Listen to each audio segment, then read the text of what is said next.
MA final paper 7 हम धन निष्कासन के परिणाम पढ़ रहे थे।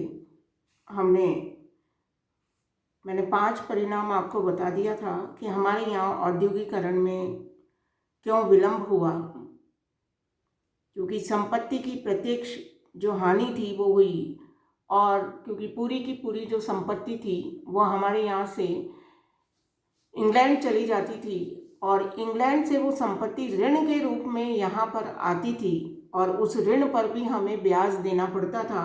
तो हमारे यहाँ पर व्यापार और उद्योग जो है वो परिपुष्ट नहीं हुए। देखिए नेक्स्ट, देखिए भारतीयों को उच्च पद नहीं, जो आर्थिक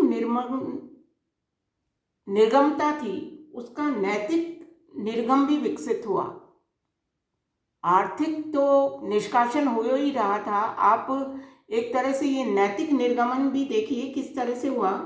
अंग्रेज अधिकारियों को उच्च पद पर आसीन किया जाता था एवं भारतीयों को उच्च पद प्राप्त करने का अधिकार नहीं था। इसके साथ ही अंग्रेज अधिकारी व तकनीशियन ऊंचे ऊंचे पदों से सेवानिवृत्त हो जाते, इंग्लैंड लौटते, तो वो अपने साथ अपने राजनीतिक, प्रशासनिक व तकनीकी अनुभव भी अपने साथ ही ले जाते थे, जिसके कारण उनका ज्ञान भारत के कुछ काम नहीं आता था।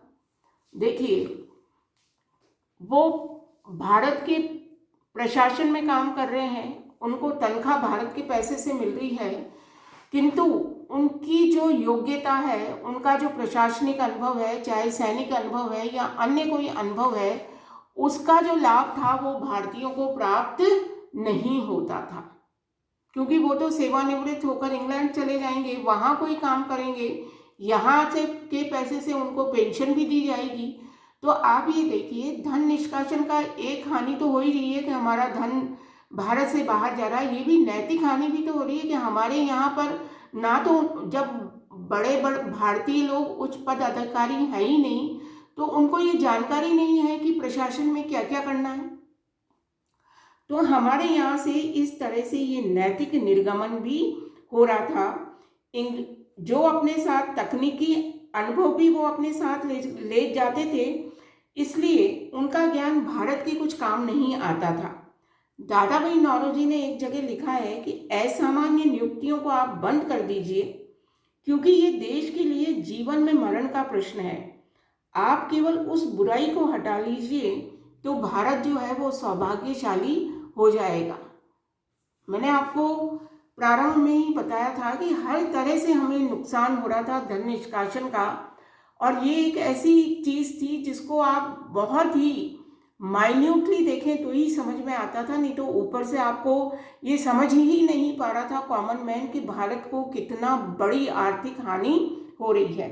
नेक्स्ट देखिए, कृषि उत्पादकों में गिरावट आ गई। निकासी का सीधा प्रभाव कृषि उत्पादकों पर पड़ा और उनके पास उसमें गिरावट आ गई। बार बार अकाल पड़े, पक्षपातपूर्ण व्यापारिक नीति रही, और सबसे बड़ी बात ये थी कि जन कल्याणकारी कार्यों की उपेक्षा हुई। सरकार अधिकांश राजस्व का उपयोग जन कल्याणकारी कार्यों के लिए नहीं करती थी। औपनिवेशिक सरकार के लिए ये आवश्यक नहीं था। अगर अपनी सरकार है तो उसके लिए ये आवश्यक हो जाता था कि वो अपने राजस्व में से एक बहुत बड़ा हिस्सा जन कल्याणकारी कार्य के लिए लगाए, किंतु औपनिवेशिक जो राज्य था उसके लिए ये आवश्यक नहीं था। वो उपनिवेश से वसूल की गई अधिकांश राजस्व राशि किसी न किसी रूप में कहाँ भेज देता था, इंग्लैंड भेज देता था, तथा जन कल्याणकारी कार्य जो है वो उपेक्षित ही रहते थे। शिक्षा, कृषि, यातायात मार्गों के विकास, सफाई व्यवस्था, चिकित्सा आदि वांछित सुविधाओं की और जो मिनिमम नीड्स हैं व्यक्तियों की, उसके ऊपर कोई भी ध्यान नहीं दिया गया। तो इस तरह से देखिए कि धन निष्कासन के ये परिणाम निकले, और इससे आपको बिल्कुल स्पष्ट हो रहा था कि हम लोगों को आर्थिक, सामाजिक, नैतिक सब तरह की हानि इससे हो रही थी, और सबसे बड़ी बात कि भारत का विकास नहीं हो रहा था। जहाँ हमारे हस्त उद्योगों को ख़त्म कर दिया गया, हमारी कृषि, परंपरागत कृषि को, परंपरागत गाँवों को ख़त्म कर दिया गया, उसका रिप्लेसमेंट ना तो औद्योगिकरण से किया गया, ना ही बड़ी बड़ी मंडियों का डेवलपमेंट किया गया। तो ये एक इसका बहुत बड़ा ड्रॉबैक रहा कि धन निष्कासन से भारत निरंतर गरीब होता गया। तो इस प्रकार ब्रिटिश शासन ने भारत के प्रति जिस आर्थिक नीति का अवलंबन किया उसका सार यही है कि भारत के आर्थिक विकास की बलि देकर ब्रिटेन ने अपने आर्थिक हितों को पुष्ट किया। साथ ही समीक्षा के रूप में हम ये भी कह सकते हैं कि धन निष्कासन साम्राज्यवाद का एक उल्लेखनीय उदाहरण है। जिसके भी आप उपनिवेश हो वो किसी न किसी रूप में आपका धन अपने ही प्रदेश में ले जाएगा,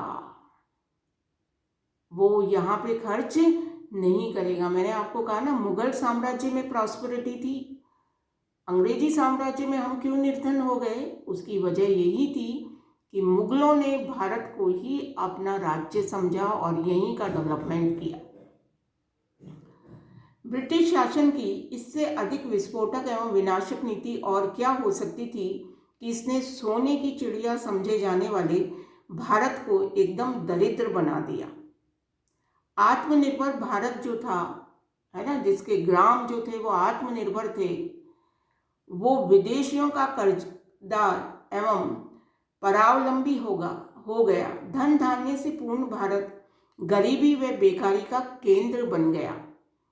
आरसी दत्त ने एक जगह लिखा भी है कि भारतीय संपत्ति के निर्गमन के आर्थिक परिणामों को व्यक्त किया जाए तो हम देखते हैं कि जब किसी देश में कर वसूल करके वहीं व्यय किया जाता है तो द्रव्य लोगों के मध्य ही चलन में रहता है, व्यापार, उद्योग एवं कृषि को पुष्ट बनाता है तथा इस प्रकार किसी न किसी रूप में वो धन वापस लोगों के पास पहुंच जाता है।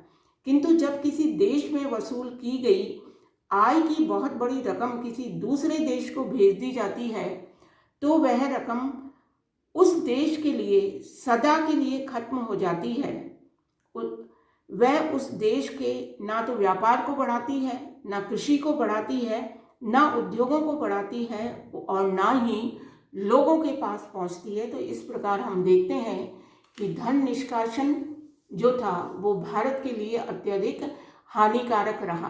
तो ये हमारा टॉपिक था धन निष्कासन जो कंप्लीट हुआ। इसमें आपने देखा कि धन निष्कासन किस किस रूप में हुआ, उसके क्या परिणाम थे, आरसी दत्त की क्या थ्योरी थी, दादा भाई नौरोजी इसके बारे में क्या कहते थे, भोलानाथ चंद्र ने क्या कहा, गोखले ने क्या कहा, ये इनकी थ्योरीज भी आपने पढ़ी।